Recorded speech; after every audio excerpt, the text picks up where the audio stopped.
Good morning.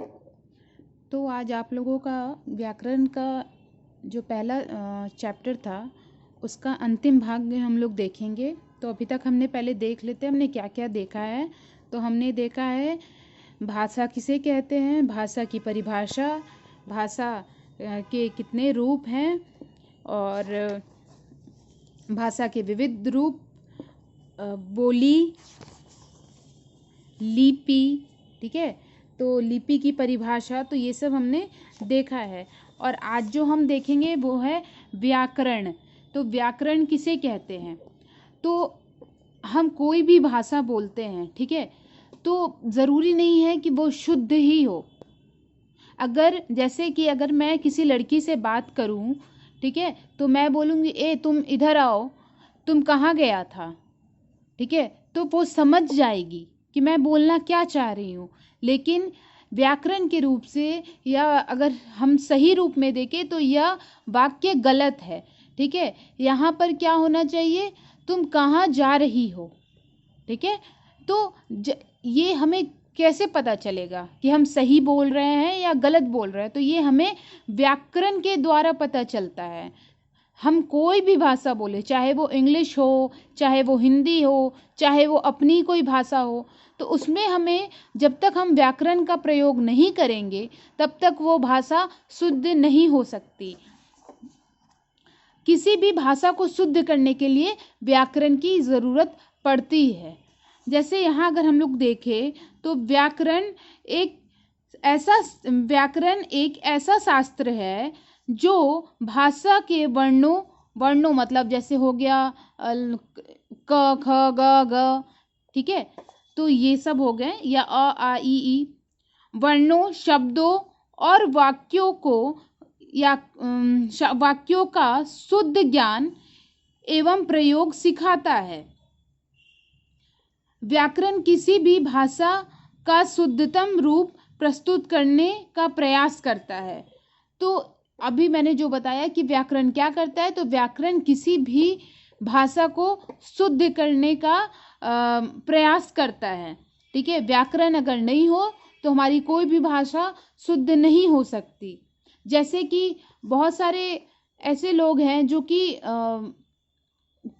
स्त्रीलिंग है और वहाँ पे उनको अगर कुछ बोलना है, कोई अगर स्त्री है तो वो लोग वहाँ पर पुल्लिंग यूज़ कर देते हैं, ठीक है, पुल्लिंग शब्द का प्रयोग कर देते हैं। कोई अगर पुल्लिंग है तो कोई लड़का खड़ा है तो लोग स्त्रीलिंग का प्रयोग कर देते हैं कभी कभार। तो ये गलतियाँ क्या होती है? ये गलतियाँ सिर्फ व्याकरण की अच्छी ज्ञान नहीं होने की वजह से ये गलतियाँ लोग करते हैं।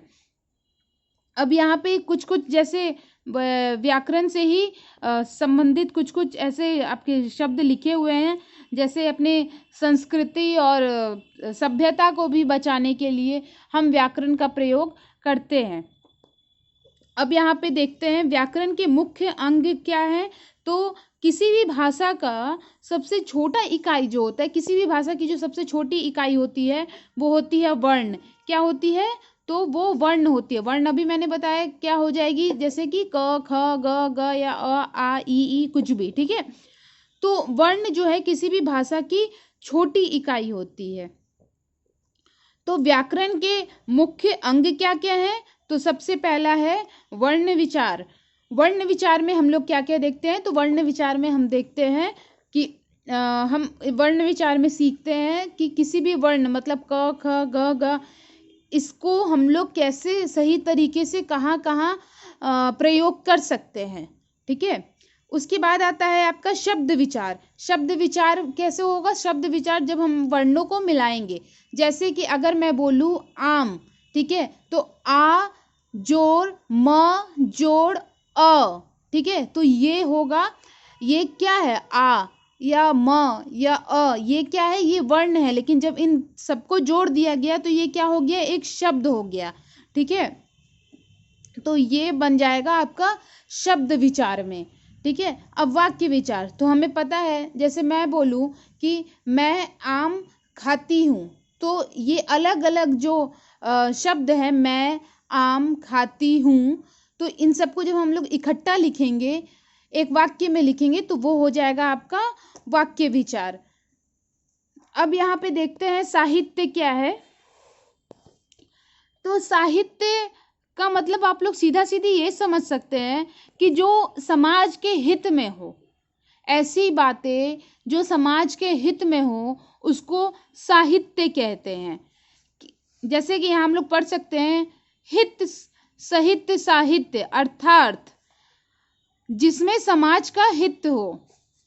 ठीक है, मतलब हित मतलब भलाई, जो समाज का पथ प्रदर्शक बने वही साहित्य कहा जा सकता है।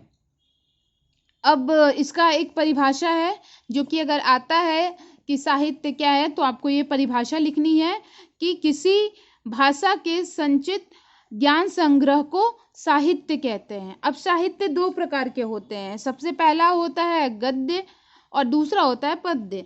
ठीक है, तो गद्य में हम लोग क्या क्या देख सकते हैं, तो मैं आपको सीधा सीधी एक बात बताती हूँ कि जैसे हम लोग कोई कहानी लिखते हैं या जो कोई कहानी लिखी गई है, कोई कथा लिखी गई है, कोई पत्र लिखा गया है, कोई निबंध लिखा गया है, ठीक है, कोई अनुच्छेद, संवाद, उपन्यास, किसी की जीवनी के बारे में लिखा गया है, तो या नाटक है, एकांकी है, ठीक है, तो ये सब चीज़ क्या हो जाता है, ये सब चीज़ आपका आ जाता है गद्य में। ठीक है, गद्य में आप लोग कुछ कुछ जो मतलब बहुत फेमस है, ठीक है, उनके बारे में अगर देख ले तो एक है प्रेमचंद। ठीक है, इनकी जो बहुत अच्छी साहित्य उन्होंने लिखी है वो है एक मानसरोवर, गोदान, मंगलसूत्र। उसके बाद आपके आते हैं जयशंकर प्रसाद, तो इनकी क्या क्या है, ध्रुव स्वामिनी, चंद्रगुप्त, स्कंदगुप्त आदि, ऐसे ऐसे बहुत सारे ऐसे साहित्यकार हुए हैं जिनकी साहित्य बहुत ज़्यादा प्रचलित हुई हैं। अब देखते हैं पद्य साहित्य। तो पद्य साहित्य में आप लोग ये सीधा सीधी समझ सकते हैं कि जो मतलब ऐसे कविता जो होती है, ठीक है, या कोई मतलब ऐसी चीज़ें जिसमें हम लोग जिसको लय में गा सकते हैं या लय के द्वारा बोल सकते हैं। जैसे कि आप लोग देखो, एक एग्जाम्पल क्या है कि रहीमन धागा प्रेम का, मत तोड़ो चटकाए, टूटे ते फिरी ना जुड़े, जुड़े गांठ परी जाए। तो यहाँ पे क्या हुआ, यहाँ लय बना, जैसे चटकाए पहली लाइन में है और दूसरी लाइन में क्या है, जाए, चटकाए जाए, ये सुनने में भी लग रहा है।